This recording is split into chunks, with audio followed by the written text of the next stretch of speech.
रूप पाहता लोचनी रूप पाहता लोचनी रूप पाहता लोचनी रूप पाहता लोचनी रूप पाहता लोचनी रूप पाहता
सुवासे जागता आपुलिया हिता सुवासे जागता आपुलिया हिता सुवासे जागता आपुलिया हिता हसितो जागता धन्य माता पिता दयाचिया धन्य माता पिता दयाचिया धन्य माता पिता दयाचिया होळी कन्या पुत्र होती कोणी कन्या पुत्र होती देशाचे होळी कन्या पुत्र होती कोणी कन्या पुत्र होती देशाचे दयाचा हरिण वाटे देवा दयाचा हरिण वाटे देवा दयाचा हरिण वाटे देवा गीता भागवत करीती श्रवण गीता भागवत करीती श्रवण गीता चिंतन विठोबाचे होळी कन्या पुत्र होती देशाचे कोणी कन्या पुत्र होती देशाचे होळी कन्या पुत्र होती कोणी कन्या पुत्र होती देशाचे दयाचा हरिण वाटे देवा दयाचा हरिक वाटे देवा तुका म्हणे माझा गडू त्यांची सेवा तुका म्हणे माझा गडू त्यांची सेवा तरी माझा दैवा पार नाही तरी माझा दैवा पार नाही होळी कन्या पुत्र होती देशाचे कोणी कन्या पुत्र होती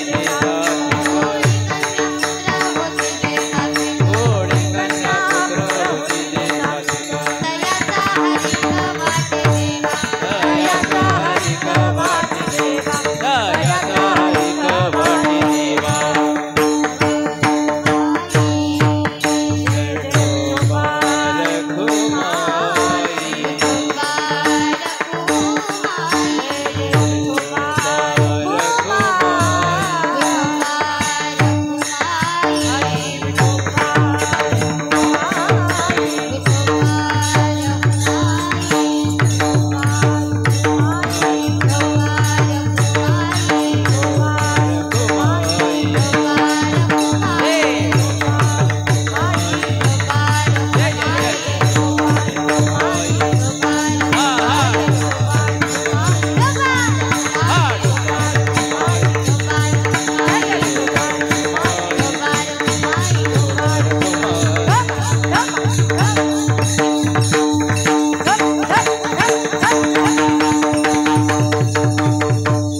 आमच्या भाविकासाठी एकदा जोरात टाळी वाजवा सगळ्यांनी. खरं तर पखवाज हे पुरुषाचं वाद्य आहे, पण ते एका मुलीनं किती ताकदीनं वाजवावं याचं आदर्श उदाहरण म्हणजे भाविका आहे. तिचं कौतुक आहे.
आपुली आई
आपुलिया हिता जो असे जागता धन्य माता पिता तयाची या कुळी कन्या पुत्र होती जे सात्विक तयाचा हरिक वाटे देवा गीता भागवत करीती श्रवण अखंड चिंतन विठोबाचे तुका म्हणे मज घडो त्यांची सेवा तरी माझ्या दैवा पार नाही कुळी कन्या पुत्र होती जे सात्विक तयाचा हरिक वाटे देवा विठ्ठल विठ्ठल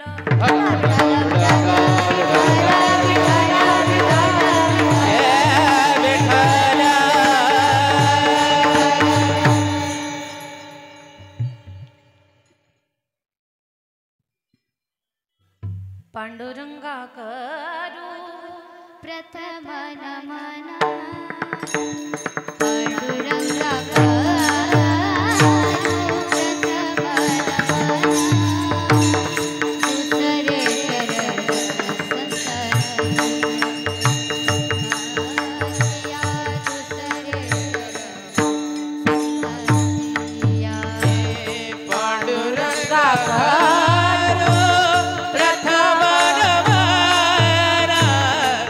पांडुरंगा करू प्रथम नमन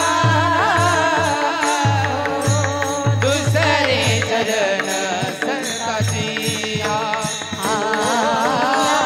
दुसरे चरण संततिया पांडुरंगा करू प्रथम नमन दुसरे चरण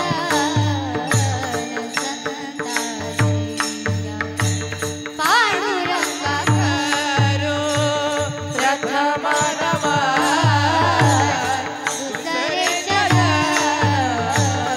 संततिया साग पमा पा सानी पमा पा साग पमा पा सानी पमा पा नित सपनी नि पपा पग म साग साग ग ग ग ग सा म म सा प प प प पम पम पम पम गम पम ग ग पम पम पम पम गम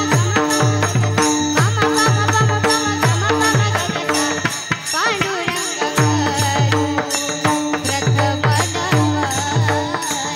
दुसरे चरण संततिया त्यांच्या कृपादानी कथेचा विचारू त्यांच्या कृपादानी कथेचा विचारू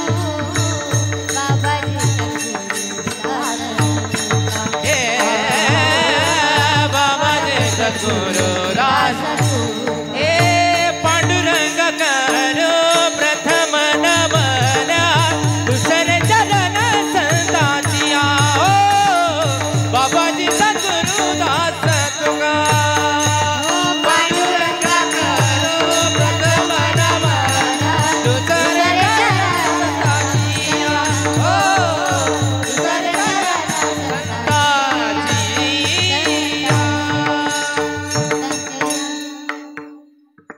ओम नमो ज्ञानेश्वरा करुणा करा दयाळा तुमचा अनुग्रह लाधलो पावन झालो चराचरी श्री गुरुचरण सरोज रज निज मन मुकुर सुधारी बरणौ रघुवर विमल जसु जोदायक फलचारी बुद्धिहीन तनु जानिके सुमिरो पवन कुमार बल बुद्धि विद्या देहु मोहि हरहु कलेस विकार जयांचे केलिया स्मरण होय सकळ विद्येचे अधिकरण तेच बंधू श्री चरण श्री गुरूंचे नमस्कार आता विठ्ठल विठ्ठल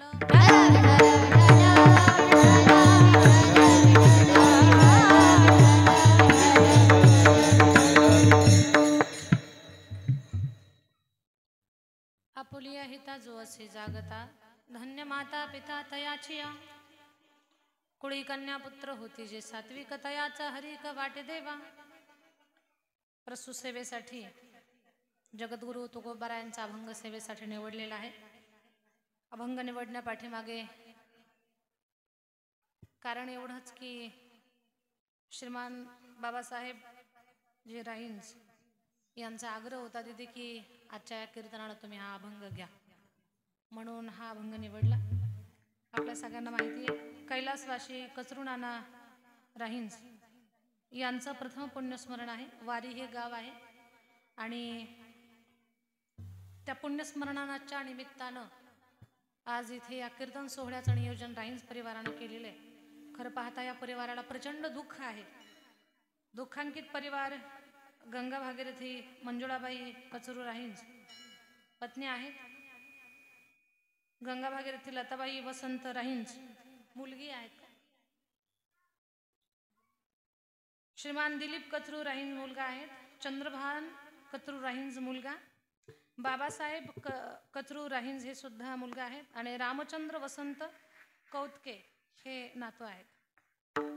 असा पूर्ण राहींज परिवार. या परिवाराला आपल्या घरातला प्रमुख हरवल्याचं प्रचंड दुःख आहे आणि त्या संदर्भातच त्या विषयाला अनुसार या प्रसंगाला अनुसार आज या कीर्तनामध्ये मी चिंतन मांडण्याचा प्रयत्न करणार आहे.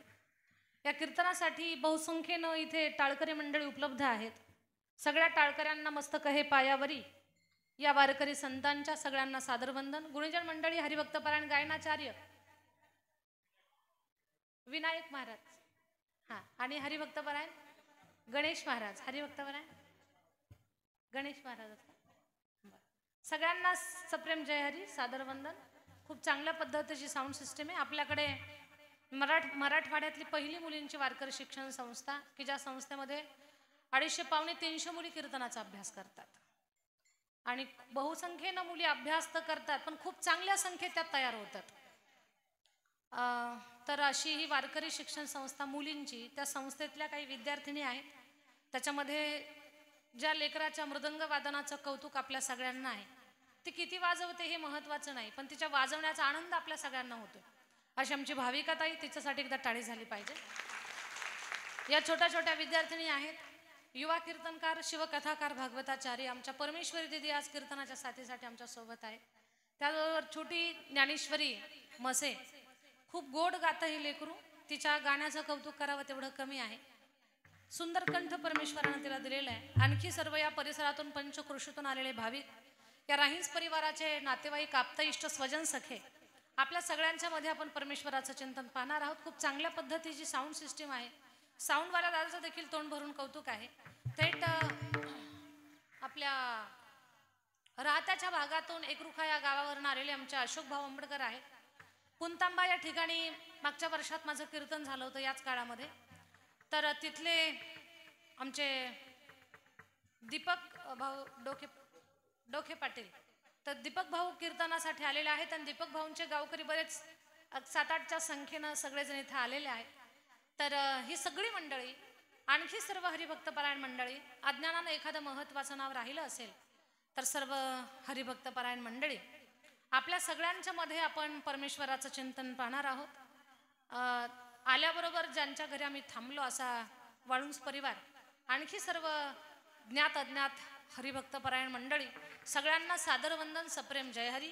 आणि वेळ न घालवता कारण कीर्तन उशिरा चालू झालं त्याच्यामुळे आपल्याला जेवढा उशीर झालाय तेवढा पुढे घेऊन जावं लागणार आहे.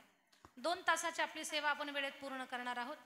आणि नदीला पूर आल्या कारणानं आणि पावसाचं पूर्ण वातावरण अजूनही येईल का काही सांगता येत नाही. त्याच्यामुळे आपण आपल्या वेळेमध्ये कीर्तन पूर्ण करू म्हणजे पाहुण्यांना आपल्या घरी वेळेमध्ये जाता येईल. आणि या वेळेमध्ये महत्त्वाच्या गोष्टी थेट तुमच्या कानामानापर्यंत घेऊन जाण्याचं काम पोहोचवण्याचं काम मी करणार आहे. एक चांगला विचार की जो विचार काहीतरी बदल आपल्या जीवनामध्ये घडवून आणल. कीर्तन ऐकून ही सोडून द्यायची गोष्ट नाहीये. कीर्तन म्हणजे परिवर्तनाचा विषय आहे. आपण किती कीर्तन ऐकली हे महत्त्वाचं नाही, ऐकलेलं किती आपल्या आचरणात आलं ती गोष्ट फार महत्त्वाची आहे. संत परंपरा फार उज्ज्वल आहे. संतांनी आपल्याला तारण्यासाठी कलियुगात एवढंच मोठं साधन सोपं करून ठेवलेलं आहे. कलियुगा माझी करावे कीर्तन तेने नारायण देईल भेटी. आपल्याला देव ना का भेटना पण कीर्तनाच्या माध्यमातून आपल्यातला माणूस जरी जिवंत राहिला तर देव भेटल्यापेक्षा काही कमी नाहीये. देवच भेटल्यासारखा आहे. एक खूप कीर्तन म्हणजे खूप मोठा विचार आहे. तो विचार जेव्हा आपल्या आचरणामध्ये येईल ना त्यावेळेला प्रत्येक माणूस आहे त्या स्थितीमध्ये सुखी समाधानी आणि खूप त्या ठिकाणी चांगल्या पद्धतीने जगल. म्हणून मी काय अशी काही विशेष मोठा वक्ता नाहीये पण चांगल्या विचाराची जोपासना करत त्या विचाराची पेरणी आपल्याला कशी करता येईल. एवढे लोक संख्येने इथं बसलेले आहेत. मी सगळ्यांच्याच मनात पेरलेलं उगवावं ही माझी अपेक्षा नाहीये.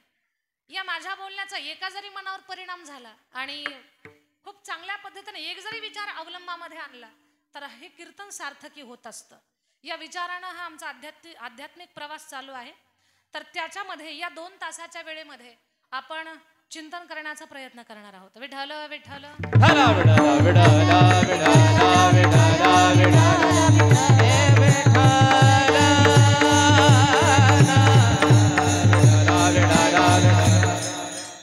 स्वर्गीय कसरुनाना राहींज यांच्या जाण्यानं परिवाराला प्रचंड स्वरूपात दुःख आहे. खरं तर हे एका वडिलाचं पुण्यस्मरण आहे. वडील फक्त राहींज परिवाराचे नाही आहेत, तर ते त्या निमित्तानं आपल्या सगळ्यांच्या डोळ्यासमोर आपले पण वडील उभे राहिले पाहिजेत की वडिलांचं आपल्या जीवनामध्ये काय योगदान आहे. खरं तर घरामध्ये एक सांसारिक जीवनामध्ये माणसाचं जसं वय वाढत जातं तशी माणसाची किंमत कमी होत जाते. हे बरोबर आहे ना? हे मी मान हलवण्यापेक्षा तुम्ही मान हलवून सांगितलं तर मला बरं वाटेल. कारण हा संसारच असा आहे, प्रपंचच असा आहे. तरुण माणसाला जी किंमत आहे घरामध्ये, तर म्हणजे भलेही त्या वयोवृद्ध माणसानं खूप प्रॉपर्टी कमवू दे, तरी पण जसं जसं माणसाचं घरामध्ये वय वाढत जाईल, माणसाची वय ज्या वेळेला वाढतं ना त्यावेळेला माणसाची किंमत ही कमी कमी होत जाते आणि तरण्या माणसाला जास्त किंमत असते. पण माझ्या ताई दादांनो, याच जी आपल्या डोक्यामध्ये जी समजूत आहे, वय वाढलं की माणसाची किंमत कमी होते, ते आपली नजर असेल. पण आपल्या घरातली माणसं ते किती वयोवृद्ध होऊ द्या, पण ते आपल्या जीवनाचे मार्गदर्शक असतात. त्यांनी आपल्या जीवनाला घडवलेलं असतं. त्यांचं खूप मोठं योगदान आपल्या जीवनामध्ये असतं. सर्व श्रोत्यांना माझी विनंती आहे, तुम्ही पुढे सरकून बसा. म्हणजे मागच्या लोकांना थोडासा बसायला त्रास होतोय. महिलांनी पण पुढे सरका, सगळ्यांनी पुढे पुढे सरका. या इकडे शोभू, या इकडे. दीपक गोवाल इकडे या, इकडे या, समोर या, या इकडे. साऊंड फक्त साऊंड सोडून बसा, अलीकडे या, या इकडे अलीकडे. टाळ सरकवा बाजूला. काय झालं?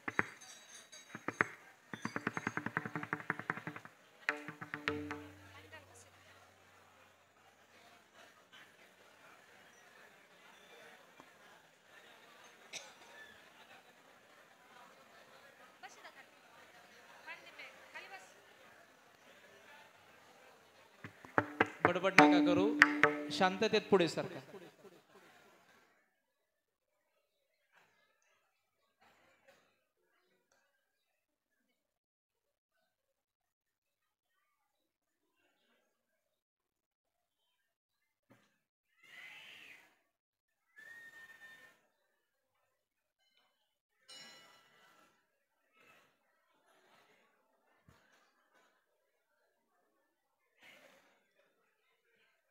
विठ्ठल विठ्ठल विठ्ठला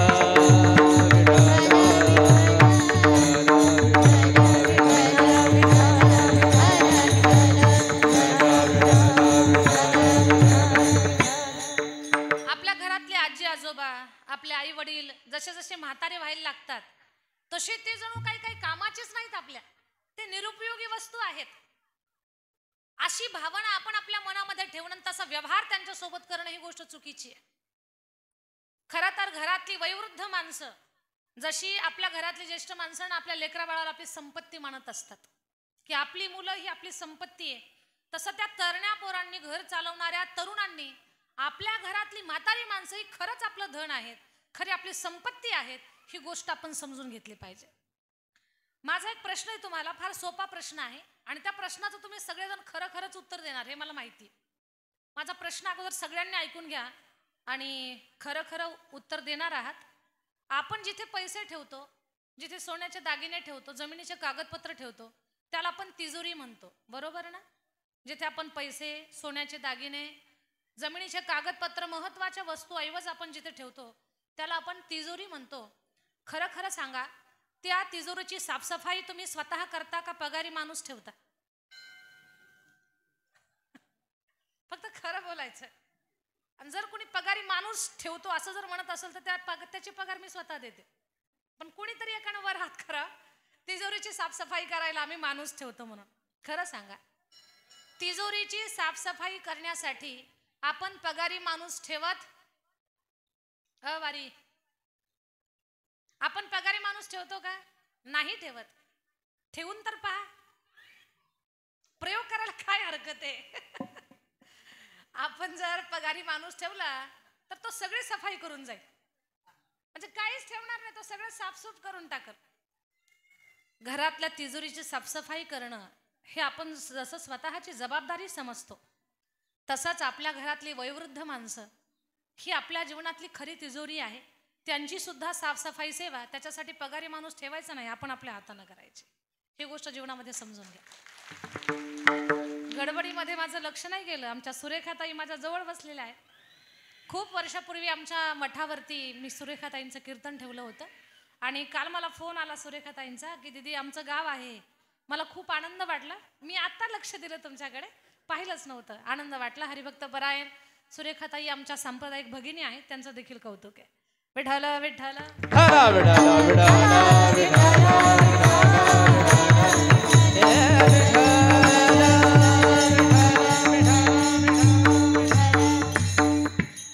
तर घरातली वयोवृद्ध माणसं निरुपयोगी आहेत, ते काय आपल्या कामाची नाही आहेत. वय वाढलं की माणसाची किंमत निघून जाते. हे जे चुकीची समज आहे ना आपल्या डोक्यामध्ये, ते अजिबात ठेवू नका. ज्येष्ठांचा जेवढा आदर कराल, त्यांना जेवढा मान द्याल, तेवढे तुम्ही तुमच्या जीवनामध्ये प्रगती पथावर जाणार. आपण म्हणतो आम्ही खूप कष्ट करतो, आम्ही खूप प्रयत्न करतो, पण आम्हाला यश मिळत नाही. आपलं नेमकं चुकतंय कुठे त्याचा आपण अभ्यास करत नाही. सुभाषितकार सांगतात की तुम्ही जर घरातल्या वयोवृद्ध माणसाला रोज नमस्कार केला ना, तर तुम्हाला खूप काही गोष्टी मिळून जातील या जगामध्ये. खूप काही गोष्टी. काय काय मिळाल बरं? अभिवादनशीलस्य नित्यं वृद्धोपसेविना चत्वारी तस्य वर्धन्ते आयुर्विद्या यशोबलम. घरातल्या वयोवृद्ध माणसाला जर आपण रोज नमस्कार केला, मग ते आपले आई वडील असू द्या, आपले आजी आजोबा असू द्या, कोणी असू द्या, घरातल्या म्हाताऱ्या माणसाला जर आपण रोज नमस्कार केला तर 4 गोष्टी न मागता मिळतात किंवा देवाला त्या द्याव्याच लागतात. त्या 4 गोष्टी आहेत आयुर, विद्या, यशो आणि बलम. आयुष्य, ज्ञान, यश आणि बल या 4 गोष्टींचा अभाव, त्याच्यासाठी आपल्या सगळ्यांचे प्रयत्न चालू आहेत, पण ते आपल्याला मिळून जातील. तर याच्यासाठी वयोवृद्धांना नमस्कार आणि त्यांचे अनुभव, त्यांचा विचार आपण आपल्या जगण्यामध्ये जर उतरवला तर परिवाराचं प्रेम, परिवाराचा आशीर्वाद तर मिळेलच, पण समाजामध्ये सुद्धा आपलं चांगल्या पद्धतीने नावलौकिक होईल. आजही पहा, ज्या घरामध्ये एक विचार आहे, ज्या परिवारामध्ये भावाभावांचं प्रेम आहे, ज्या परिवारामध्ये सगळं कुटुंब अगदी सोबत जेवतंय, आता माणसाचं जेवण सुद्धा एका जागेवर राहिलं नाही.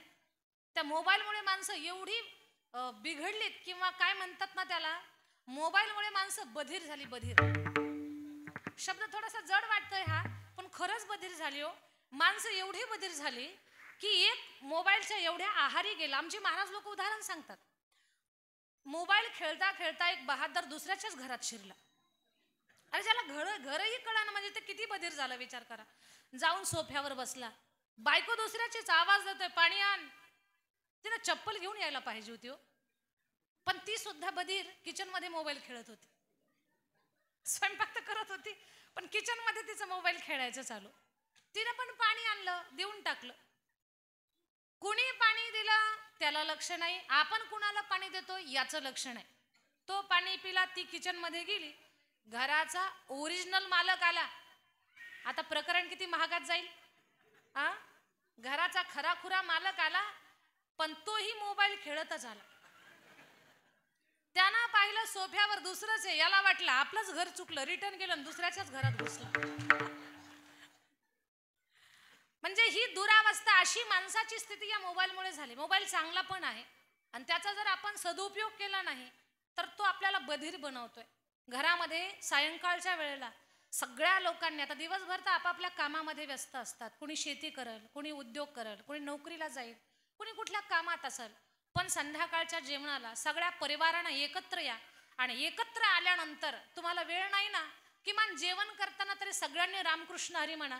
नाही परिवाराची प्रगती झाली तर मला पुढे बोला तुम्ही, पण या काही गोष्टी आपण केल्या पाहिजेत, काही गोष्टी जपल्या पाहिजेत. चांगल्या विचारांची देवाणघेवाण करा सगळ्यांशी. आता परिवारातलं प्रेम हरवलंय का? संवाद कमी झाला. जेव्हा माणसाचा संवाद कमी होतो ना, त्यावेळेला माणसाचं एक आपलेपणाचं जे मायेचं जे गोष्टी असतात ना, तर ते कमी होत जात असतं. आणि अलीकडे या मोबाईलमुळे माणसाचा संवाद कमी झाला. माणसं मुखी झालेत. आता तोंड असून, बोलता येत असून माणसं मुखी झालेली आहेत. तर उद्देश एवढाच आहे या सगळ्या बोलण्या पाठीमागे माझा, की बाबांनो, घरातली माणसं ही आपल्या जीवनामध्ये फार महत्त्वाची असतात. त्याच्यामध्ये आपले वडील यांचं तर मोलाचं स्थान आहे. खरं पाहता वडिलांचं प्रेम हे सहजासहजी माणसाला कळतच नाही. वडील म्हटले की भीती, इथंच ठेवा. वडील म्हटलं की भीती, भय, धाक याच गोष्टी आपल्या डोक्यामध्ये घातलेल्या असतात. शाळेत एखादी खोडी केली की शिक्षक म्हणतात थांब तुझ्या वडिलांचीच गाठ घेतो. घरात एखादी खोडी केली की आई म्हणते याचे पप्पा कुठे आहेत, आजी म्हणते थांब तुझ्या बापाला येऊ दे. म्हणजे सगळेजण वडिलांची भीती घालतात. पण खरंच वडील म्हणजे एवढा मोठा राक्षस आहे का की सगळ्यांनी भीतीच घातली पाहिजे आपल्याला? आजपर्यंत बाप किती लोकांना कळाला हा ज्याचा त्याचा भाग आहे, त्याच्या बुद्धीचा, त्याच्या विचाराचा, त्याच्या पुण्याईचा भाग आहे.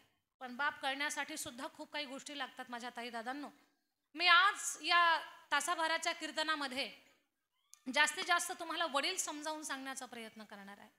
सगळ्यांनी फक्त माझं बोलणं कान देऊन ऐकायचं.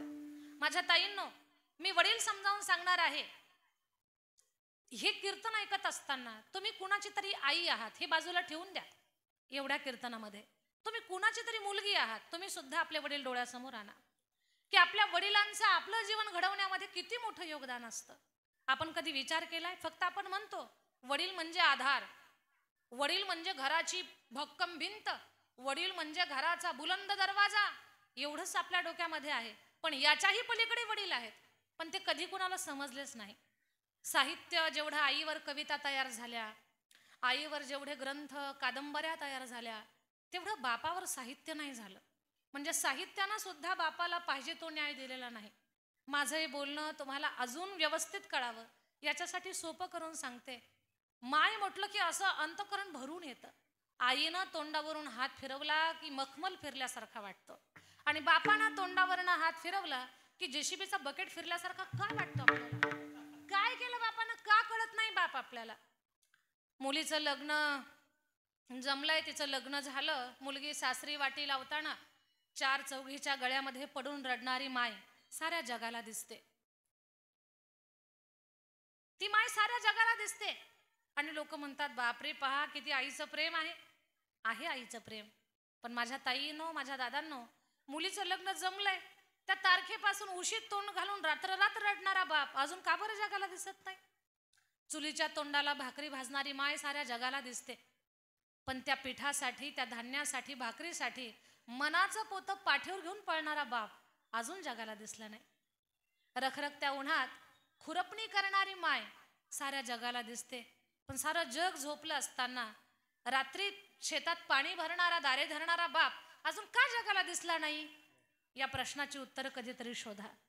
जे प्रेम आपल्या आईचं आपल्यावरती आहे ना, तेच प्रेम आपल्या वडिलांचं आहे. मी तर या तासाभराच्या कीर्तनात तुम्हाला पटवून देईल, जे प्रेम आईलाही जमत नाही ना आपल्यावर करायला, ते प्रेम आपला बाप आपल्यावरती करत असतो. बाप करी जोडी लेकराची गोडी, बाप करी जोडी लेकराची गोडी, हो आपुनी कुरवंडी वाळवणी, हो आपुनी कुरवंडी वाळवणी.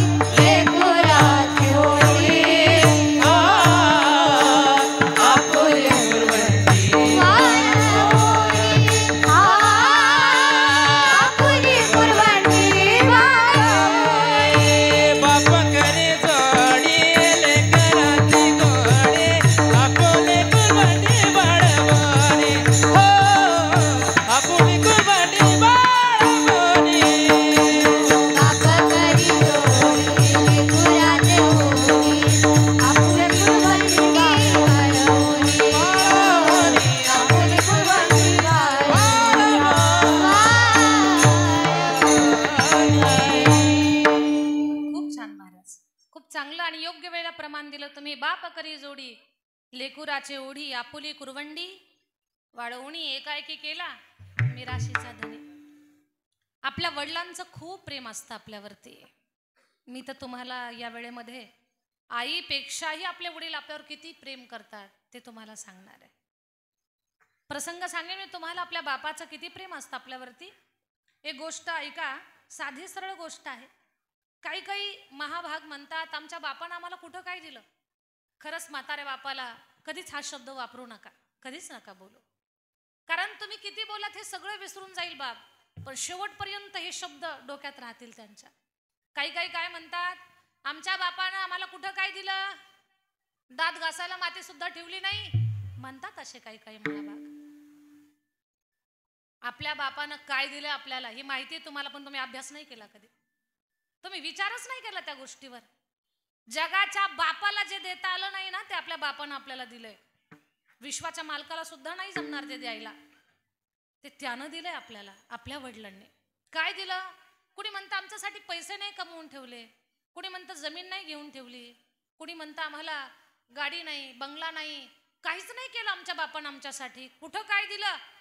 कुणी म्हणाल जन्म दिला. याच्याही पलीकडे सांगते मी तुम्हाला, जन्म दिला याच्याही पुढचं वाक्य ऐका. आपल्या वडिलांनी आपल्याला जमीन जुमला, गाडी बंगला, पैसा अडका हे दिलं का नाही ते महत्वाचं नाही, पण समाजामध्ये ताठ मानेने जगण्यासाठी त्यानं त्याचं नाव आपल्याला दिलं, हे सगळ्यात मोठं दान दिलं.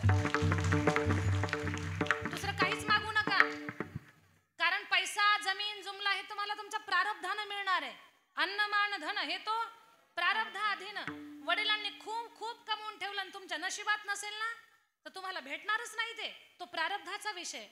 या पृथ्वीवरती येताना भगवान परमात्मानं 5 गोष्टी आपल्या सोबत आपल्या प्रारब्धानुसार पाठवलेल्या आहेत. कोणत्या कोणत्या 5 गोष्टी पाठवल्या? तर 5 गोष्टी आपल्याला आपल्या प्रारब्धानं मिळणार.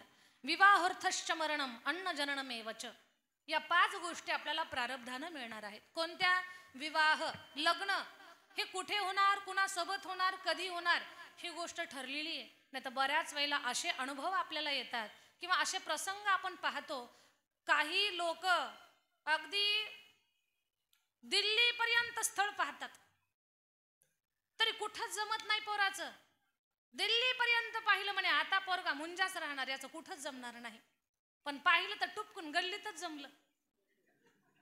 दिल्लीला चक्कर मारून आलंय आणि गल्लीत कसं जमला? गल्लीतली मुलगी आतापर्यंत दिसली नव्हती का? वेळ आली नव्हती, ती वेळ नव्हती. वेळ आल्यानंतर अगदी त्या ठिकाणी माणसाची बुद्धी, सगळ्या गोष्टी घडत असतात. लग्न कुणासोबत होणार, कधी होणार, या गोष्टी ठरलेल्या आहेत. अर्थ, पैसा तुम्हाला किती मिळणार तुमच्या जीवनामध्ये, ही गोष्ट सुद्धा ठरलेली आहे. मृत्यू कुठं होणार, कोणत्या कारणानं होणार, कसा होणार, ही सुद्धा गोष्ट ठरलेली आहे. तुम्हाला अन्न कुठे, किती, कसं खायला मिळणार, ही गोष्ट सुद्धा ठरलेली आहे. आणि तुमचा जन्म कोणत्या घरात होणार, जन्माला कुठे यायचं ही गोष्ट तुमच्या माझ्या हातात नाही. जर जन्माला कुठे यायचं ही गोष्ट जर आपल्या हातात असती तर सगळीच माणसं श्रीमंताच्या घरात जन्माला आली असते, गरिबाच्या घरात कोणी जन्मालाच आलं नसतं. पण ही गोष्ट तुमच्या माझ्या हातात नाहीये, ती गोष्ट सुद्धा परमेश्वराच्या हातात आहे. पण एक गोष्ट आपल्या हातात आहे माझ्या दादांनो, जन्माला कुठे यायचं हे जरी आपल्या हातात नसलं तर जिथे जन्माला आलो तिथे चांगली कर्म करून स्वतःचं कर्तृत्व सिद्ध करणं, ही गोष्ट मात्र तुमच्या माझ्या हातात आहे. चांगली कर्म करून स्वतःच्या व्यक्तिमत्वाचा ठसा समाजावर उमटवा, तरच तुमचं जीवन सफल आणि सार्थकी आहे. ती गोष्ट तुमच्या माझ्या हातात आहे. पण जन्माला कुठे यायचं ही गोष्ट तुमच्या माझ्या हातात नाही. मग मला सांगा, जन्माला येणं मरणं ही गोष्ट हातात नाही, पैसा मिळवणं हे सुद्धा तुम्हाला फक्त प्रयत्न करावे लागणार आहेत. किती मिळायचं ते ठरलेलं आहे. अन्न तुम्हाला कुठे किती खायला मिळणार हे सुद्धा ठरलेलं आहे. लग्न कुठं जमणार तुमचं हे सुद्धा ठरलेलं आहे. मग चिंता कशाची करता? वारी याच गोष्टीची चिंता असते की नाही आपली? पण या गोष्टी ठरलेल्या आहेत. फक्त एक चांगला माणूस म्हणून जगा, जीवन चांगलं जगा, सगळ्यांसोबत प्रेमानं वागा, प्रयत्न खूप करा, कष्ट खूप करा, पण सर्व भार ईश्वरावर अर्पण करा, प्रामाणिक जगा. बस तुमच्या त्या सगळ्या गोष्टीला भगवान परमात्मा अनुकूल आणि समाधान तुमच्या पात्रामध्ये तुम्हाला प्राप्त होईल. आज लोकांकडे भरपूर प्रॉपर्टी आहे, पैसा अडकाय, मान सन्मान आहे, पद प्रतिष्ठा आहे, पण समाधान नाही. सगळ्या लोकांची अवस्था देवांचा राजा इंद्र तशी. तुम्ही म्हणाल कशी? देवांचा राजा इंद्र राजाच्या खुर्चीवर बसलाय, पण खुर्चीला पकडून बसलेला आहे. त्याला काळजी काळजीच आहे. कोणी तपश्चर्या करून आपली खुर्ची काढून घेतं की काय? सारखा जीव त्याचा धडधड धडधड धडधड आहे. सारखा तो तणावात आहे. तुम्ही निर्धास्त जगावं, तुम्ही बिनधास्त जगावं, आनंदानं जगावं, तुम्ही स्वतः मनानं सक्षम व्हावं, याच्यासाठी संतांच्या विचाराचा पाठलाग करा. जीवन समाधानानं जगाल. विठ्ठल विठ्ठल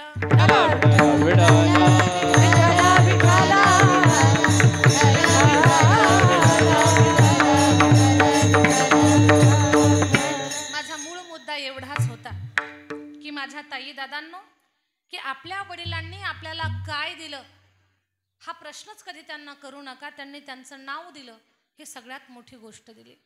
रामायणातला प्रसंग मी नेहमीच सांगते की एक बाप आपल्या लेकरावरती किती प्रेम करत असतो. प्रसंग रामायणातला आहे. तो प्रसंग मी तुमच्या समोर मांडणार आहे.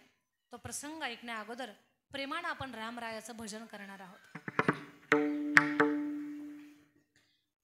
जन्म जन्म की खोज बताई, राम से चल के राम पे आए, प्रेम कोई हम और न जाने, राम से रूठे राम से माने, राम सिया की करुण कहानी, एक है चंदन एक है पानी, राम सिया राम जय जय राम. सर्वांनी टाळी वाजवा, प्रेमानं भजन करा. सिया राम जय जय राम. राम सिया राम जय जय राम. राम सिया राम जय जय राम. मंगल भवन अमंगल हारी,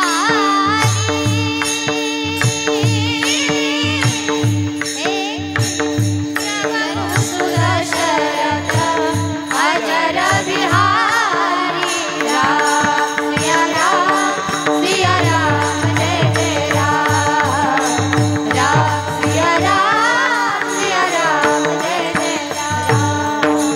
राम सिया राम जय जय राम. राम सिया राम जय जय राम. राजा राम राम राम सीता राम राम राम.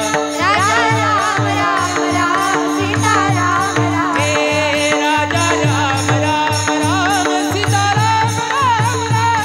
राजा राम राम राम सीता राम राम राम. राजा राम राम राम सीता राम राम राम. राजा राम राम राम सीता राम राम. राजा राम राम राम सीता राम राम. राजा राम राम सीता राम.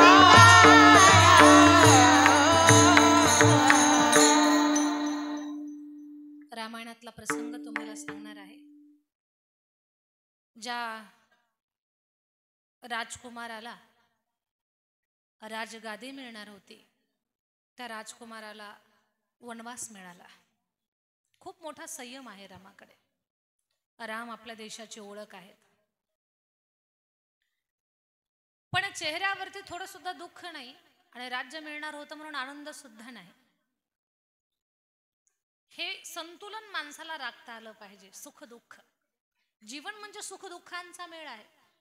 आज खूप सुखात असाल ना तुम्ही, हे वाक्य घरी घेऊन जा, म्हणजे जमिनीवर पाय राहतील आपल्या सगळ्यांचे. आता मी जे बोलणार आहे ना ते वाक्य घरी घेऊन जायचं. हे वाक्य माणसाला जमिनीवर ठेवतं आणि पाय जमिनीवरच असले पाहिजेत आपले. माणूस समाधानानं जगतो. वाक्य ऐका. आज खूप सुखात असो ना आपण, तर समजायचं दुःख डोकावतंय. कधी जाऊ, कधी येऊ, कधी जाऊ यांच्या घरी. आणि खूप दुःखात असाल ना तुम्ही, तर हेही लक्षात घ्यायचं की सुख सुद्धा वाट पाहतंय, मी यांच्याकडे कधी जाऊ. म्हणजे माणसाच्या जीवनामध्ये कायम दुःख पण नाही आणि कायम सुख सुद्धा नाही. दुःखस्य नंतरम सुखम आणि सुखस्य नंतरम दुःखम. न नित्यम लभते दुःखम न नित्यम लभते सुखम. नित्य सुख पण नाही, नित्य दुःख सुद्धा नाही.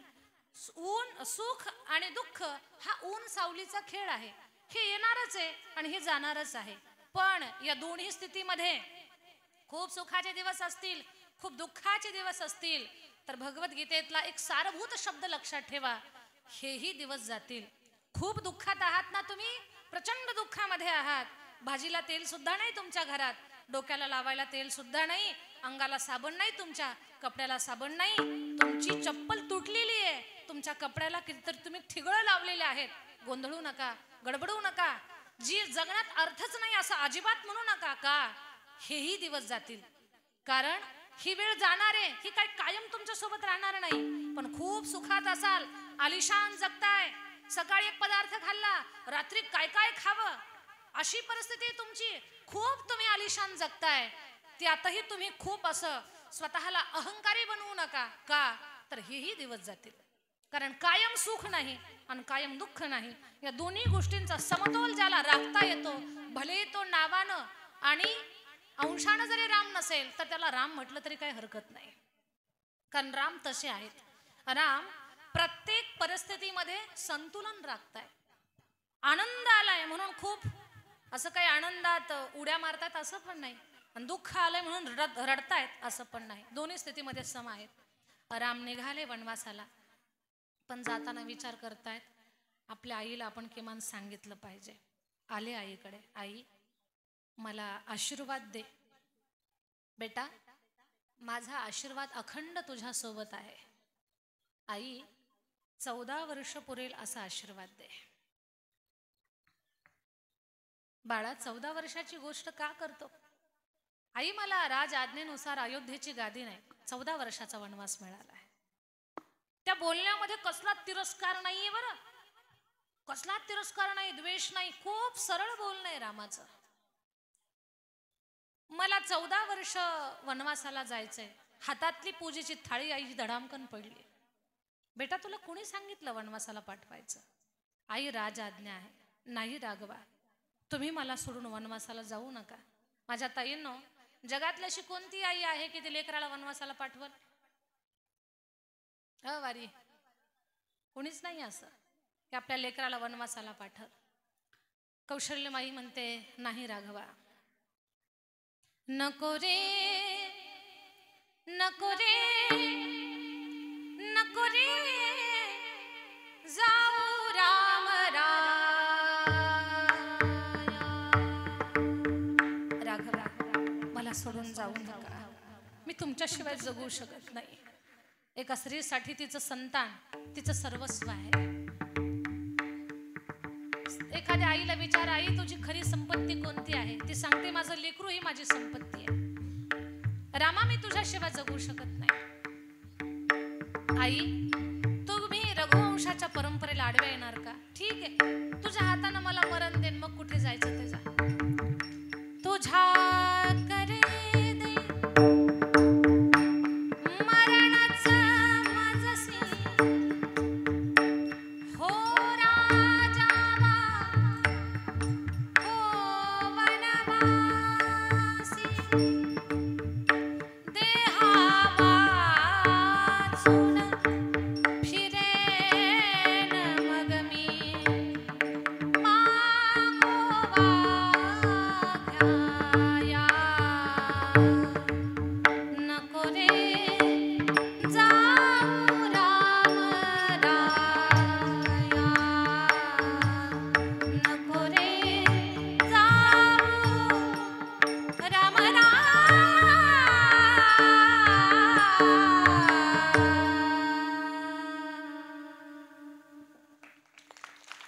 राघवा, मला सोडून जाऊ नका, मी तुमच्याशिवाय जगू शकत नाही.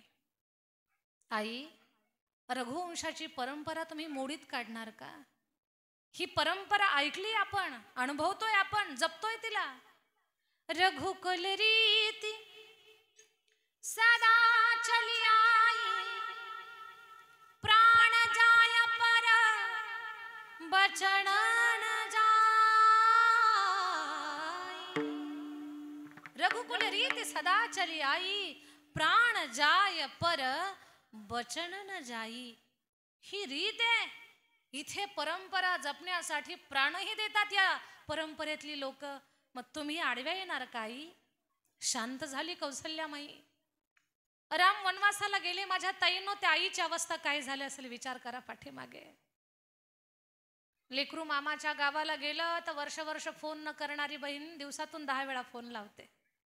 दादा पप्याला लक्ष दे बरं, खूप खोड्या करते, लक्ष राहू दे. वर्ष वर्ष फोन न करणारी बहीण दिवसाला 10 वेळा फोन करते. तिचा सख्खा भाऊ आहे पण तरी फोन का? लेकरावरचं प्रेम. कौशल्यामाईची अवस्था विकट झाली आहे. राम गेल्यापासून एकच म्हणत होती कौशल्यामाई, कसा मला टाकून गेला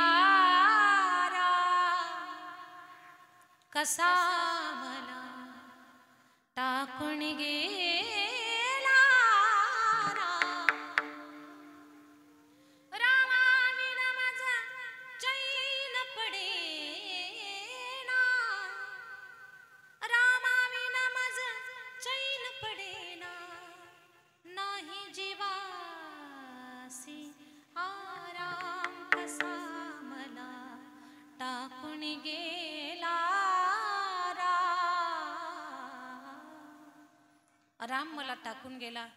राम वनवासाला गेल्यापासनं माई कौशल्येनं 14 वर्ष केसांना कंगवा लावला नाही माझ्या ताईंनो.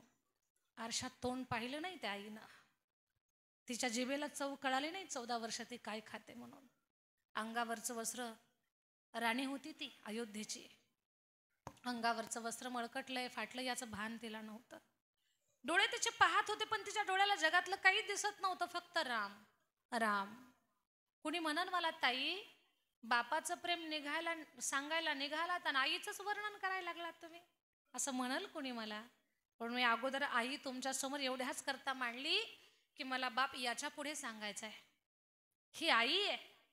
14 वर्ष तिने आरशात तोंड पाहिलं नाही, केसांना कंगवा लावला नाही, फक्त रामा तुझ्याशिवाय मी जगू शकत नाही एवढंच म्हणत राहिली. पण माझ्या ताईंनो, माई कौशल्या 14 वर्ष म्हणत होती, रामा तुझ्याशिवाय जगू शकत नाही, तुझ्याशिवाय जगू शकत नाही, असं किती दिवस म्हणत होती? 14 वर्ष. पण खरं सांगते, राम वनवासाला गेल्यानंतर ज्याला जगणंच झालं नाही, रामा मी खरंच तुझ्याशिवाय जगू शकत नाही, अगदी 6 दिवसामध्ये दाटला चहुकडे अंधार, मरण समयी मज राम दिसेना, जन्म कशाची आत्मवंचना, सहजन तोडी जीव बंधना,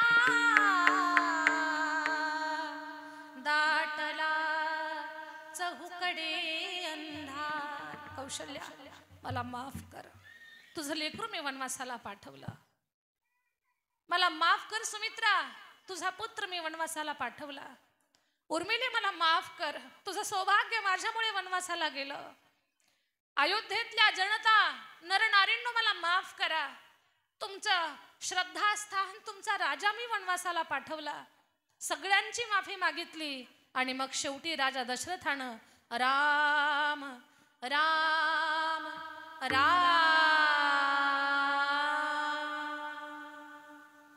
राम राम राम म्हणून प्राण त्यागला.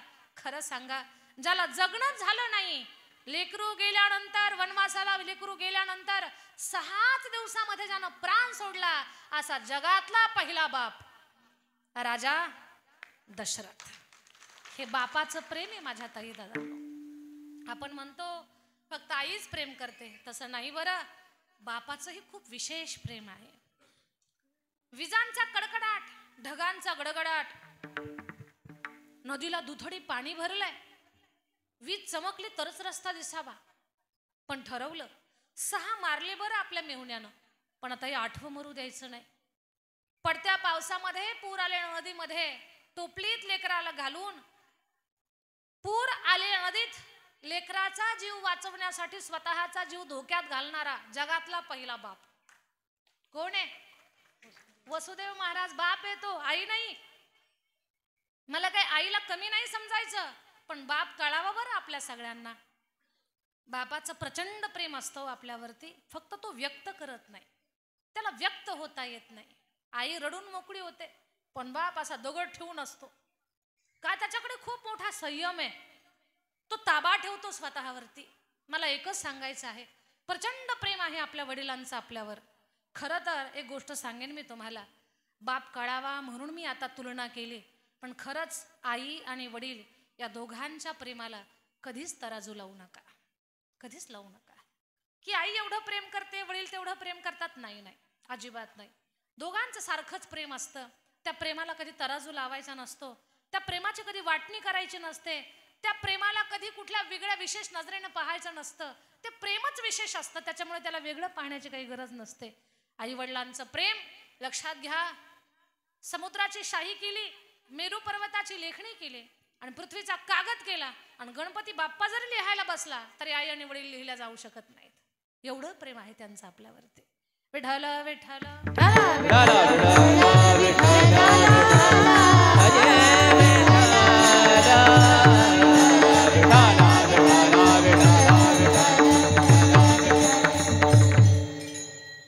खरं तर राहींस परिवारासाठी सगळे नातेवाईक आहेत, पाहुणे रावळे आहेत, मित्रपरिवार आहे, पण या सगळ्या भरलेल्या जगामध्ये वडील नाहीत ना, वडील हरवलेले आहेत, हे दुःख या परिवाराला आहे. स्वर्गीय कचरू नानांच्या पत्नी, त्यांना सुद्धा प्रचंड दुःख आहे की आपलं सौभाग्य हरवलंय, आपल्याला सोडून गेलंय. पोरांना सुद्धा दुःख आहे, मुलींना दुःख आहे की आपल्या डोक्यावरचं पितृछत्र हरवलंय. ह्या ज्या गोष्टी असतात ना, आपल्या हक्काची माणसं कुठे आपल्याला कायमची सोडून जावीत असं कधी कोणाला वाटत नसतं, पण ही माणसं गेल्यानंतर त्यांची किंमत आपल्याला कळत असते. दारामध्ये जोपर्यंत डेरेदार झाड आहे ना, तोपर्यंत त्या झाडाची किंमत कळत नाही. झाड तोडलं, उन्हाळा पडला, उन्हाळ्याने मग चटके लागले की मग आपल्याला त्या झाडाची किंमत कळत असते. तसंच आहे, माणसं आहेत तोपर्यंत आपल्याला कळतील का नाही हा भाग वेगळा आहे, पण आपली माणसं जेव्हा आपल्याला सोडून दूर जातात ना, तेव्हा त्यांची किंमत आपल्याला लागत असते. स्वर्गीय कचरू नाना हे एवढ्या दूर गेलेले आहे त्या परिवाराला सोडून, एवढ्या दूर, एवढ्या दूर. चिट्ठी न कोई संदेश, जाने वो कौन सा देश, जहाँ तुम चले गए, जहाँ तुम चले गए, जहाँ तुम चले गए, जहाँ तुम चले गए, जहाँ तुम चले. गावाला गेलेला माणूस पुन्हा वापस येईल, पण परलोकाला गेलेला माणूस येणं कठीण आहे. बऱ्याच लोकांना बाप कळत नाही. आज या राईन्स परिवाराचं मला कौतुक करावं वाटतंय. वडिलांच्या पुण्यस्मरणाला त्यांनी एवढा कीर्तनाचा अट्टहास केला, खूप अट्टहास आहे हा. हे सगळ्यांनाच कळलं असं नाही. एक उदाहरण सांगते मी तुम्हाला. एक घरामध्ये वडील वयोवृद्ध झाले. म्हाताऱ्या माणसाचा आपल्या इंद्रियावर ते ताबा राहत नाही. कधी थुंकतात, कधी घोरतात, कधी लाल शेंबूड तोंडाला येते, कधी कपड्यात घाण होते, मग आपल्याला चिडचिड होतं. पण माझ्या ताई दादांनो, माझं बोलणं कान देऊ नये का? म्हाताऱ्या घरात असं घरघर करतं, खरखर करतं म्हणून सुनबाईनं किरकिर करायला चालू केलं.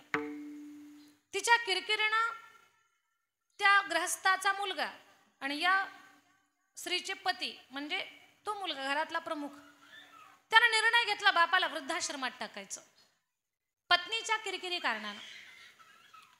तो म्हटला, बाबा माझ्या संसारिक जीवनामध्ये मला खूप रोज कटकट कटकट पाठीमागे लागली आणि मी कामाला जायचं का त्याची किरकिरी ऐकायची, का पोरांच्या शिक्षणाचं पाहायचं, का माझा उद्योग पाहायचा, का तुम्हाला सांभाळायचं. मी तुम्हाला वृद्धाश्रमात ठेवतोय. बाप काहीच बोलला नाही. बरं, काहीच नाही बोलला बाप. फक्त बाप समजून घ्या, मी बाप समजावून सांगते. बाप म्हणलं, ठीक आहे बाळा, माझ्यामुळे जर तुझ्या सुखी जीवनामध्ये जर काही अडचण होत असेल तर मी वृद्धाश्रमात राहायला तयार आहे. बापानं पिशवी भरली, बापाला खांद्यावर घेतलं, कारण चालता येत नव्हतं. खांद्यावर घेतलं. गावाच्याच बाजूला वृद्धाश्रम होतं. त्या वृद्धाश्रमामध्ये तो मुलगा आपल्या वडिलांना खांद्यावरती घेऊन, त्यांची पिशवी घेऊन, औषध गोळ्या घेऊन निघाला. अंथरून पांघरून सगळं त्यानं घेतलं, निघाला. बापानं घर सोडलं तरी बाप काहीच बोलला नाही. नातवंडाकडे डोळे भरून पाहिलं, काहीच बोलला नाही बाप. आणि माझ्या ताई दादांनो, घरातल्या म्हाताऱ्या माणसाच्या जवळून कधीच आपलं लेकरू हिसकावून घेऊ नका बरं. कारण बापाचं जेवढं प्रेम आपल्या पोरावर असतं ना, त्याच्यापेक्षा जास्त प्रेम नातवावरती असतं. ते पाप कधी करायला जायचं नाही आपण. आपल्या आई आणि वडील यांची फाटाफूट कधी करायची नाही. कारण आयुष्यभर सोबत जीवन जगले, ते मिळून जीवन जगले. म्हातारपणाला तुम्ही म्हणता मी आईला सांभाळतो, मी बापाला सांभाळतो, हे पाप कधीच करू नका. तुम्हाला कधीच सुख लागणार नाही जर हे पाप तुम्ही केलं तर. तुमच्या जीवनात सुख नावाची गोष्टच राहणार नाही, सुखी जगणार नाही तुम्ही. हे पाप करायला जायचं नाही. त्यांच्यापासून नातवंड कधी हिसकावून घ्यायची नाही आपली लेकरं. म्हातारं खरखर करताय, घरघर करताय, लेकरू खराब होईल तसं करू नका. त्यांना माया करू द्या लेकराची. नातवंडाकडे डोळे भरून पाहिलं, घेऊन गेले वडिलांना. तो गृहस्थ वृद्धाश्रमाकडे घेऊन निघाला. वृद्धाश्रम फक्त 1 किलोमीटर राहिला. किलोमीटर सांगणारा दगड असतो. दगड सुद्धा बोलता तो, पण माणसाला बोलायचं सुचत नाही, माणूस विचार करत नाही. किलोमीटरचा दगड होता. त्या दगडाकडे पाहिलं आणि बाप म्हटला, बाळा मला या दगडावर बसायचंय थोडा वेळ. घरून निघाल्यापासून बाप बोलला नाही. आणि तो दगड पाहिला की बाप म्हणतो मला या दगडावर बसायचंय. बाप दगडावर बसला. बरं एवढा रडला तो म्हातारा बाप, एवढा रडला, एवढा रडला. पोरानं विचारलं, बाबा का रडता तुम्ही? मी तुम्हाला, तुम्ही बांधलेल्या घरातून मी तुम्हाला बाहेर घेऊन आलो म्हणून रडता का? नातवंड तुम्हाला आता पाहायला मिळणार नाहीत म्हणून रडता का? तुम्हाला आईची आठवण आली म्हणून रडता का? बाबा सांगा ना, का बरं रडता? मी तुम्हाला आठवड्याला गोळ्या पुरवणार नाही या काळजीनं तुम्ही रडता का? का बरं रडता तुम्ही? बाबा सांगा मला. बाप सांगतच नव्हता, पण पोरानं हट्टच केला, बाबा सांगावंच लागेल तुम्हाला, तुम्ही का रडता? उत्तर सगळ्यांनी कान देऊ नाही का? म्हातारा बाप म्हटला, बाळा तुम्हाला वेळेवर औषधं देशील का नाही याच्यामुळे मी रडत नाही. माझे नातवंड मला पाहायला मिळतील का नाही म्हणून मी रडत नाही. तुझ्या आईची आठवण येते म्हणून रडत नाही. आणि मीच बांधलेल्या घरातून मला बाहेर येण्याची वेळ आली याच्यामुळेही मी रडत नाही. का रडता बाबा? मग ही जर कारणं नसतील तर? बाळा मी एकाच कारणानं रडतो. 45 वर्षापूर्वी माझ्या पत्नीच्या म्हणजे तुझ्या आईच्या हट्टापोटी मी सुद्धा असाच माझा बाप वृद्धाश्रमात टाकला होता. त्या बापाला घेऊन मी निघालो होतो. माझा बाप पण काही बोलत नव्हता. या दगडावर माझा बाप बसला होता आणि रडत होता. या दगडावर बसून माझा बाप रडत होता. तू विचारलेले प्रश्नच मी माझ्या बापाला विचारले होते, बाबा का रडता? फरक एवढाच झाला, माझ्या बापानं रडण्याचं उत्तर मला सांगितलं नाही. माझा बाप वृद्धाश्रमात गेला. त्या 45 वर्षापूर्वीच्या प्रश्नाची उत्तर आज मला मिळाली म्हणून मी रडतोय बाळा. आज मला मिळाली. काय दुःख असतं घर सोडल्याचं, परिवार सोडल्याचं, आपल्याच माणसातून आपण दूर जाण्याचं काय दुःख असतं हे आज मला कळतंय बेटा, म्हणून मी रडतोय. पोरगा हुशार होता, शिकलेला होता, अधूनमधून आठवडा भजनात येणारा होता, कधीतरी चुकून गाथा ज्ञानेश्वरी वाचणारा सुद्धा होता, महाराज दिसले तर जय हरी घालणारा सुद्धा होता. म्हणून पोरानं ठरवलं आज माझ्या बापाला 40 वर्षानंतर त्या गूढ प्रश्नांची उत्तरं सापडली. उद्या याच प्रश्नाला मलाही सामोरं जायची वेळ येऊ नये. पोरानं बाप उचलला आणि घरी घेऊन गेला. वृद्धाश्रमात नाही सोडला. बाप कळाला. मला एकच सांगायचं आहे तुम्हाला, आपले आई वडील आपलं खरं धन आहे, आपली खरी संपत्ती आहे. त्यांना या काळात वृद्धापकाळामध्ये फक्त आपल्या प्रेमाच्या 2 शब्दाची गरज असते, दुसरं काही लागत नाही. त्यांनी घरात थुंकले ना तर त्यांच्यावर चिडचिड करू नका. थुंकी टाकायला डब्बा नाही सापडला ना आणि प्रारब्धांना जवळ उभे असाल ना तुम्ही तर फक्त अशी उंजळ पुढे करा. म्हणा बाबा डब्बा नाही सापडत, नका काळजी करू, याच्यात थुंकी टाका. ज्या दिवशी बापाची थुंकी तुम्ही हातात घ्याल ना त्या दिवशी त्या दिवसानंतर जगासमोर हात पसरण्याची वेळ तुमच्या जीवनात कधी येणार नाही. त्यांनी कपड्यात घाण केली तर चिडचिड करू नका. का? आपण लहान होतो तेव्हा आपण पण कपड्यात घाण करत होतो. जेवत्यात ताटाजवळ आपण घाण टाकली होती त्यांच्या, पण कुणी आपला राग नाही केला, उचलला आपल्याला, आपली व्यवस्था लावली, नंतरच ती लोक जेवायला बसले. जर त्यांनी एवढे सायास एवढे कष्ट आपल्यासाठी घेतले असतील तर आपण त्यांचा तिरस्कार का करावा? वृद्धाश्रमात या वर्षश्राद्धाच्या कीर्तनातून हे तर शिकायचं आपल्याला, हे समजून घ्यायचं आहे, दुरुस्ती करायची. भले काही चुका झाल्या असतील, काही अज्ञानात घडलं असेल तर ते दुरुस्त करायचंय, सुंदर जीवन जगायचंय. या श्राद्धाच्या प्रसंगी एक गोष्ट सांगेन मी. प्रत्येक लोकांनी आपल्या परिवारातलं प्रेम सांभाळण्याचा प्रयत्न करा. भले एका घराची 2 घरं होऊ द्या, स्वतंत्र चुली होऊ द्या घरामध्ये, स्वतंत्र चुली, पण काही हरकत नाही, प्रेमानं बोला. तुम्ही तुमच्या घरात जामून खा, बालुशाही खा, देऊ सुद्धा नका भावाला, पण प्रेमाचे जामून, प्रेमाची 2 गोड शब्दाची बालुशाही याचा वाटप करा. एक विचार हे सगळ्यात मोठं बळ आहे घरातलं. एक विचार हे सगळ्यात मोठं बळ आहे. या बळाला, या धनाला समजून घ्या. परिवारातलं प्रेम टिकलं पाहिजे, या गोष्टीचं लक्ष ठेवा.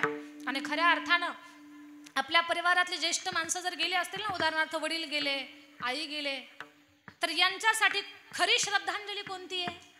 खरं श्राद्ध कोणतं असेल त्यांच्यासाठी? खरी त्यांची आठवण कोणती असेल?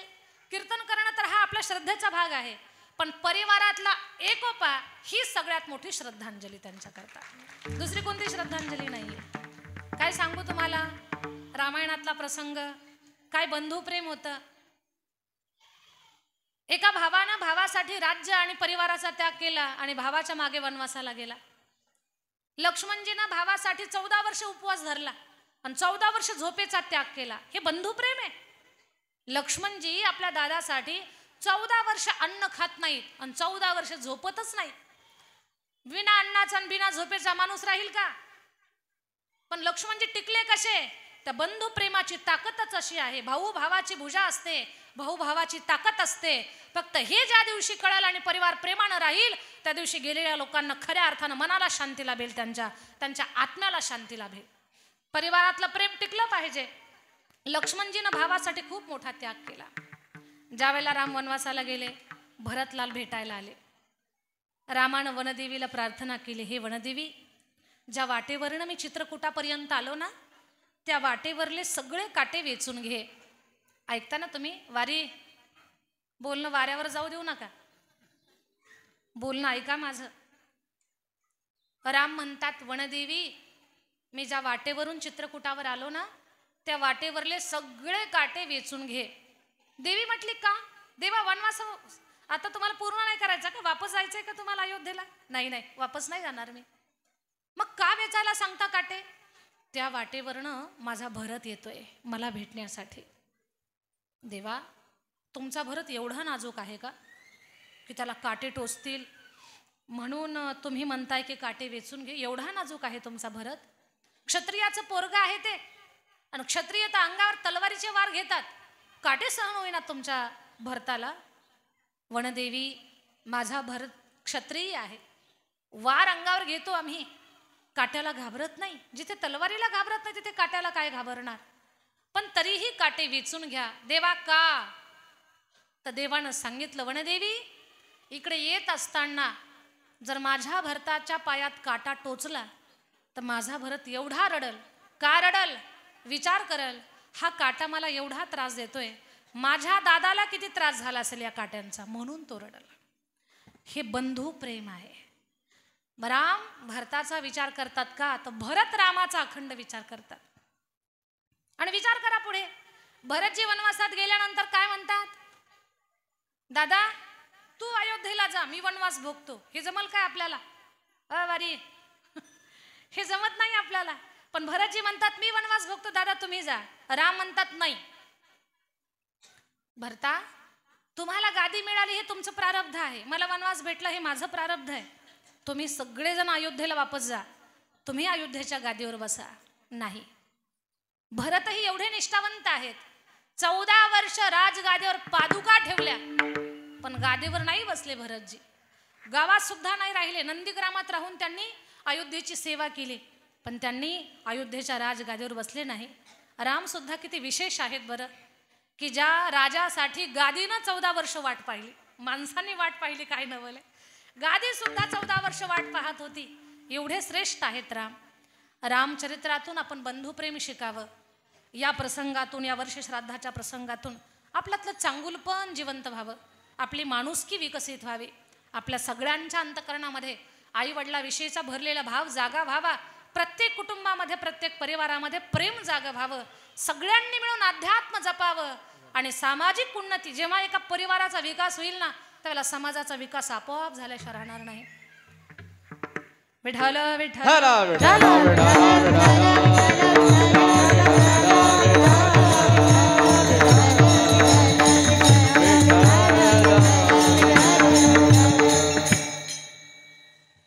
आपल्या घरातल्या ज्येष्ठांना गेलेल्या ज्येष्ठांना खरी श्रद्धांजली प्राप्त होईल केव्हा तेव्हाच अभंगाचं पहिलं चरण. आपुला तो एक आपुली आहिता जो से जगता आपुली आहिता असे जो जगता आपुली आहिता जो से जगता आपुली आहिता जो से जगता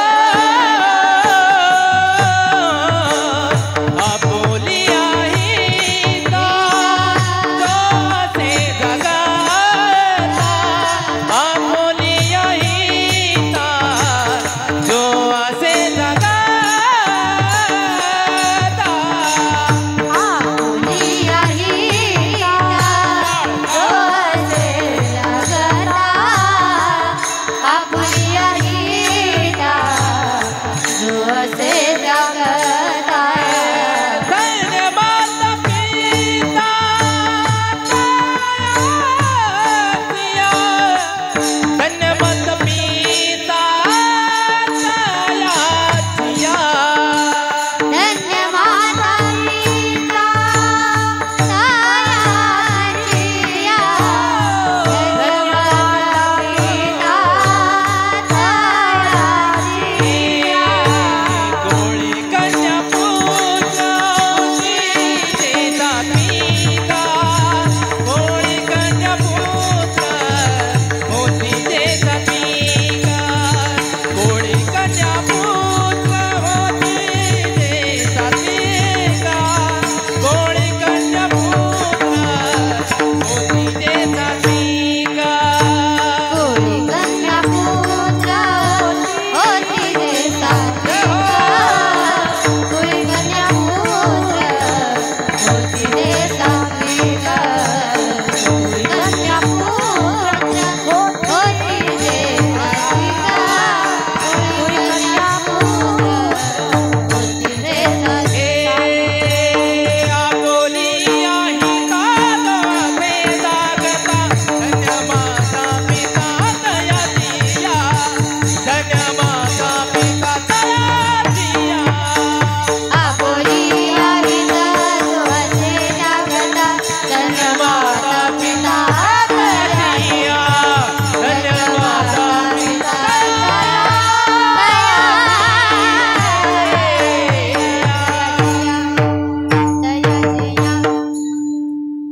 आपुलिया हिता जो असे जागता धन्य माता पिता तयाचिया.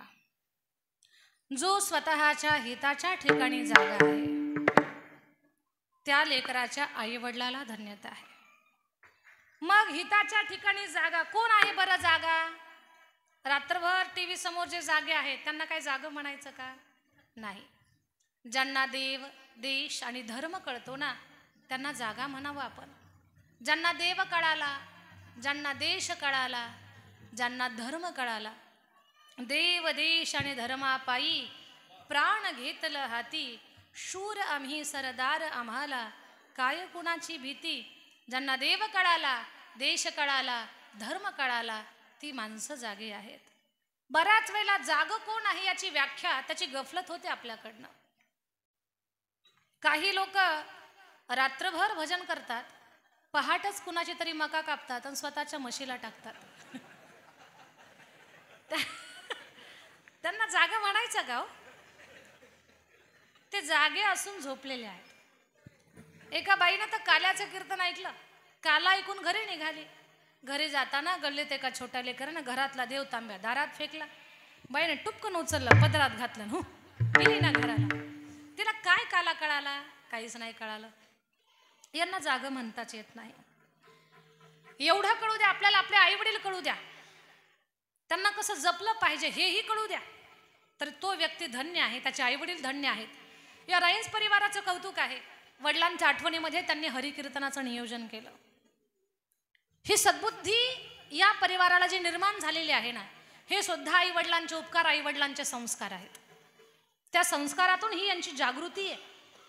काय केलं पाहिजे? ज्या वडिलांनी आपल्याला जन्म दिला, घडवलं, वाढवलं, बोटाला धरून चालायला शिकवलं, ज्यांनी खूप काही आपल्याकरता केलं, आयुष्यभर कमवलेली संपत्ती आपल्यालाच ज्यांनी दिली, त्यांच्या बाबतीत आपण ठेवीत आहात पायी जीव थोडा. आपण आपलं सर्वस्व जरी अर्पण केलं तर ते कमीच आहे. पण आपल्या वडिलांच्या आठवणीमध्ये आपण हरिकीर्तनाचं नियोजन करू. ही अंतःकरणातली कृतज्ञता तेव्हाच निर्माण होते जेव्हा संस्कार चांगले असतात त्यावेळेला. खरं तर दिलीप भाऊ, चंद्रभान भाऊ आणि बाबासाहेबजी ही सगळी मंडळी आपल्या वडिलांच्या बद्दलचा कृतज्ञता भाव व्यक्त करत आहेत. आणि वडिलांनी त्यांना चांगले जे लावलेले संस्कार आहेत आध्यात्मिकतेचे, त्याच्यामुळे तर इथे हरिकीर्तन इथे चाललेलं आहे. त्याच्याशिवाय हे घडू शकत नाही. आणि स्वतः कस्तुरू नानांचं सुद्धा पुण्य आहे की त्यांच्या आठवणीमध्ये कीर्तन होत आहे. हे पुण्य असल्याशिवाय घडू शकत नाही. खऱ्या अर्थानं त्यांना धन्यता प्राप्त झालेली आहे की त्यांच्या आठवणीमध्ये हरिकीर्तन इथे चाललेलं आहे. धन्य माता पिता तयाची या, धन्य म्हणावं, जीवन सफल झालं त्यांचं. याच्यासाठी केला होता अट्टहास, याच्यासाठी केला होता अट्टहास, यासाठी केला होता अट्टहास, यासाठी केला होता अट्टहास. शेवाटचा दिसा गोड भावा, शेवाटचा दिसा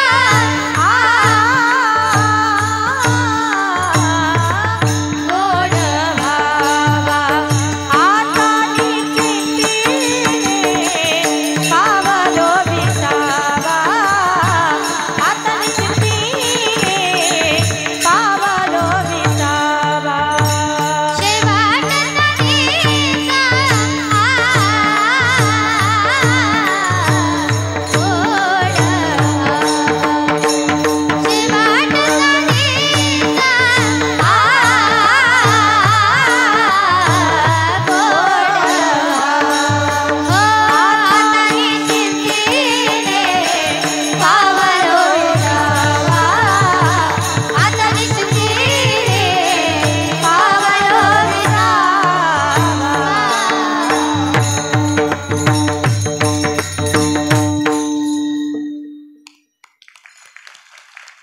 याजसाठी केला होता अट्टहास, शेवटचा दिवस गोड व्हावा.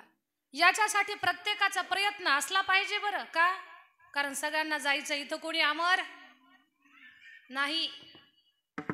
इथे सांगणारा आणि ऐकणारा कोणीच अमर नाहीये.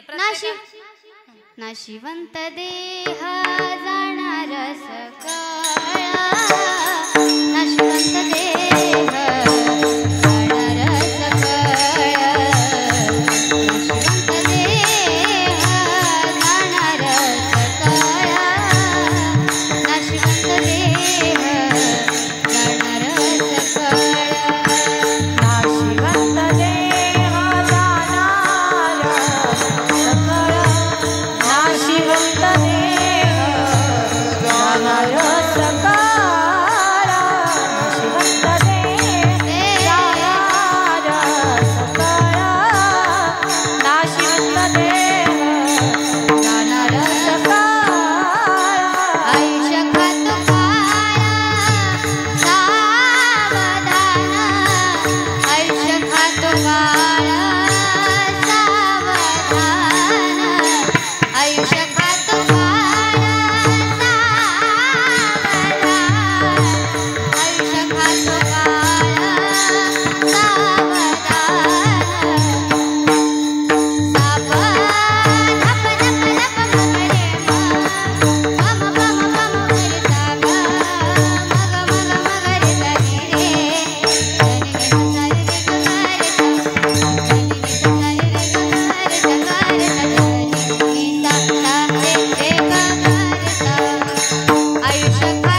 संपणार आहे,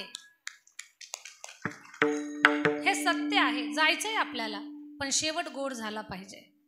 आज कचरू नानांच्या आठवणीमध्ये हरिकीर्तन होत आहे, तर ते होण्यासाठी सुद्धा ही नानांचं स्वतःचं पुण्य आहे की परिवाराला लावलेले चांगले संस्कार, त्याच्यातून मुलांनी ठरवलं की आपल्या वडिलांच्या आठवणीमध्ये आपण कीर्तन ठेवू.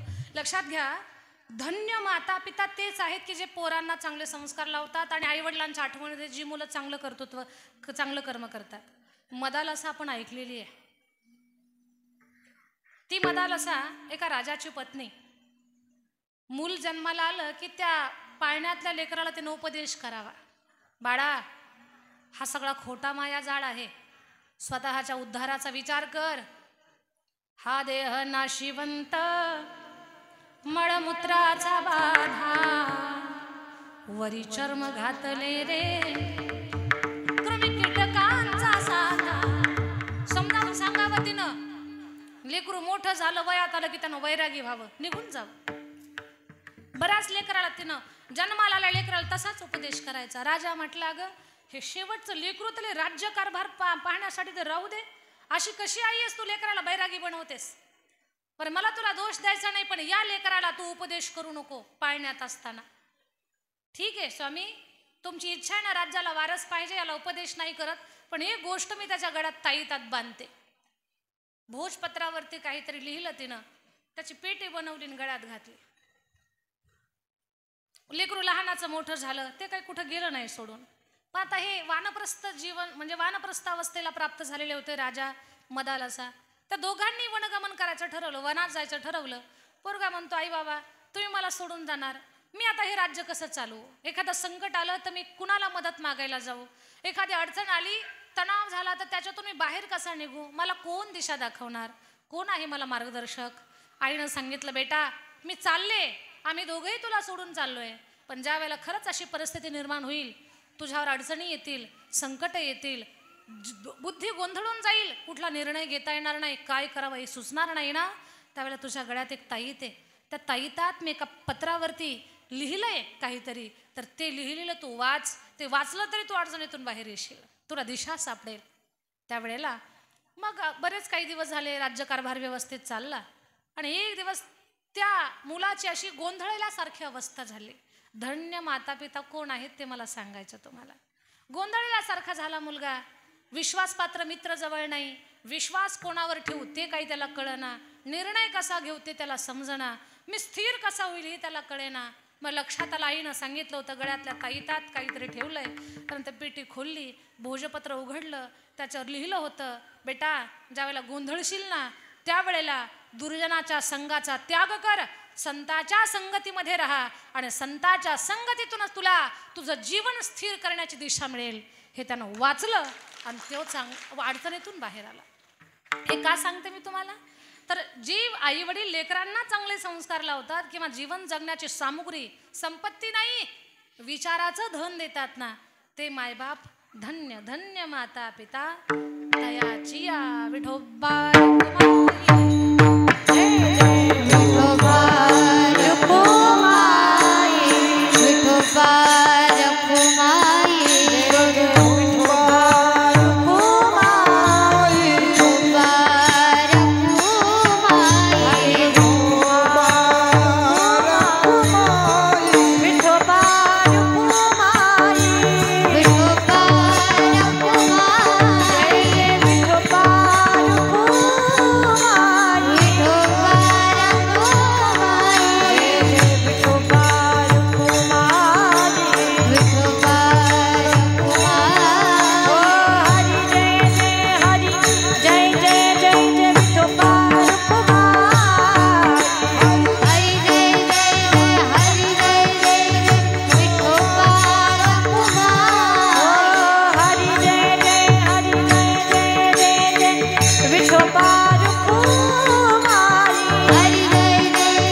पुत्र होती जे सात्विक तयाचा हरी ग वाटे देवा. गीता भागवत करीती श्रवण अखंड चिंतन विठोबाचे. तुका म्हणे मज घडो त्यांची सेवा तरी माझ्या दैवा पार नाही. प्रसंगाला अनुसरून बोलण्याचा प्रयत्न केलेला आहे. किती चूक किती बरोबर त्याच्यासाठी तुम्ही सगळी मंडळी माझ्यासमोर बसलेला आहात. चूक बरोबर याचा तर्क काढण्यापेक्षा चांगलं आपल्याला काय घेऊन आपल्याला समाधानानं जगता येईल, काय बदल करता येईल, काय चेंज करता येईल आपल्या जीवनामध्ये, याच्यासाठी आपण प्रयत्न करावा. माझी सेवा पूर्ण झाली, वेळही संपलेली आहे. फक्त भाविकांना 1-2 मिनटं माझी विनंती आहे. माझे आता 2 शब्द सगळ्यांनी श्रद्धेनं ऐका. बीड जिल्ह्यामध्ये गेवराई तालुक्यात चकलंबा नावाचं गाव आहे. त्या गावी सद्गुरू कल्याण स्वामी संस्थान आहे. 1100 वर्षापूर्वीचं जुनं देवस्थान आहे. त्या देवस्थानचा जीर्णोद्धार आम्ही लोकांच्या मदतीतून करत आहोत. ज्या गावात जाऊ त्या गावातल्या लोकांना विनंती करतो की बाबांनो, आम्ही मठाचं बांधकाम करत आहोत. त्या संस्थानला कुठली राजकीय शासकीय मदत नाही, कुठलं राजकीय पाठबळ नाही आहे, पार्श्वभूमी नाही. फक्त लोकांच्या मदतीवरती आम्ही संस्थांचा विकास करत आहोत. 80-90 लाखाच्या 1 कोटीच्या घरात आम्ही तिथे लोकांच्या रुपयातून बांधकाम केलं. खूप चांगल्या पद्धतीनं संस्थांचा विकास चालू आहे, बांधकाम चालू आहे. त्या संस्थांचा विकास एवढ्याच करण्यासाठी करायचा की 1100 वर्षापूर्वीचं तर देवस्थान आहेच आहे, पण मागच्या 16 वर्षापासून मुलींची वारकरी शिक्षण संस्था तिथे आम्ही चालवतो. गोरगरिबाची लेकरं घडवण्याचं काम करतो. महाराष्ट्रातल्या प्रत्येक जिल्ह्यातली मुलगी आपल्याकडे अभ्यासासाठी आहे. मी सुरुवातीलाच सांगितलं, 250 मुली तिथे कीर्तनाचा अभ्यास करतात. घरात 2 पुरी सांभाळायच्या अवघड असतात. 250 ते 350 लेकरांना एकाच वेळेला जेवण, म्हणजे 700 लोकांचं जेवण रोज असतं तिथे. 700 ते 800 लोकांचं जेवण एका दिवसात तयार करावं लागतं. त्यांना अभ्यास देणं, त्यांना घडवणं, त्यांना नावारूपाला आणण्यासाठी प्रयत्न करणं. खूप मुली महाराष्ट्रात तयार झाल्या त्या संस्थेमध्ये. आणि ते मी करते हे काही मला म्हणायचं नाही, कारण ग झाला की ढ होण्याची शक्यता असते. ग नाही होऊ द्यायचा, ते माऊली करून घेतात. आपण कोण आहेत करणारे? फक्त माऊलींनी भाग्यवान या बाबतीत समजते स्वतःला की ते काम करण्याची, सेवा करण्याची संधी माऊलींनी आपल्याला दिली. म्हणून या सेवेमध्ये तुम्ही सुद्धा सहभागी व्हावं. ठराविक आणि मोजक्या मुली तर अशा आहेत की त्यांना आई पण नाही, वडील पण नाही. कुठेतरी त्यांची सुद्धा सेवा तुमच्याकडनं घडावी. चौकात बसलं की 100-200 रुपये अशाच निघून जातात, पण चांगल्या कामाला देताना आपले हात का कापरे होतात? माझी विनंती आहे तुम्हाला, त्या संस्थांच्या जीर्णोद्धारासाठी आणि या मुलींच्या व्यवस्थेसाठी, खरं तर ज्या मुलींना कोणीच नाही ना त्यांच्या मदतीसाठी तुम्हाला जे शक्य असेल ते आर्थिक रूपात तुम्ही मदत करावी. का? त्यांना छत म्हणजे राहण्याची व्यवस्था करणं असेल, खूप काही गोष्टी आहेत की त्या कुठल्या तरी सेवेमध्ये तुमचं दान पोहोचलं पाहिजे. लोकांची मदत घेतो आम्ही आणि ती प्रत्येक तुमची सेवा, ती मदत सत्कर्मी लागते. माझ्या ताईंनो, दान खूप करतात लोक, दानशूर नाहीत असं नाही बरं, पण लक्षात घ्या, समुद्रात पाऊस पडून उपयोग नाही. दिवसा दिवा लावण्यात मतलब नाही. ज्याचं जेवण झालं त्याला बळच ताट त्याच्या पुढे नेऊन मांडण्यात अर्थ नाही. जिथे गरज आहे तिथे आपली मदत पोहोचली पाहिजे. म्हणून भाविकांना माझी विनंती आहे, छोट्याशा दानानं काही गरिबी येणार नाही कुणाला, अजिबात तुमचं काही नुकसान होणार नाही. पण या पवित्र कार्यात तुम्ही जे काही सहकार्य कराल त्यातून तुम्हाला पुण्य मिळेल आणि या चांगल्या कामाला बळ मिळेल. जेव्हा ही लेकरं तोंडातून कीर्तन बोलतील, गायन करतील आणि समाज जेव्हा खुश होईल ना, त्या लेकरांना तर आशीर्वाद मिळेलच, पण तुमचा सुद्धा त्याच्यामध्ये वाटा असणार आहे. तुम्हाला सुद्धा पुण्यफल प्राप्त होईल. या गोष्टीची नोंद घ्या आणि कल्याण स्वामी संस्थांच्या जीर्णोद्धारासाठी तुम्ही सगळ्यांनी सहकार्य करावं. जे भाविक मदत करतील त्यांचं नाव मी माईकमध्ये पोकारण्याचा प्रयत्न करेन. झालेली सेवा माऊलींच्या चरणी अर्पण करून वाणीला विराम. या प्रचंड अशा दुःखातून सावरण्याची शक्ती भगवान परमात्माने या राईन्स परिवाराला द्यावी. या परिवाराची उन्नती भरभराटी व्हावी. या परिवाराचं नाव समाजामध्ये चांगल्या पद्धतीनं उन्नत व्हावं, एवढीच मी भगवान परमात्माच्या चरणी प्रार्थना करते आणि वाणीला विराम देते. ज्ञानेश्वरा माऊली ज्ञानराज माऊली ज्ञानेश्वर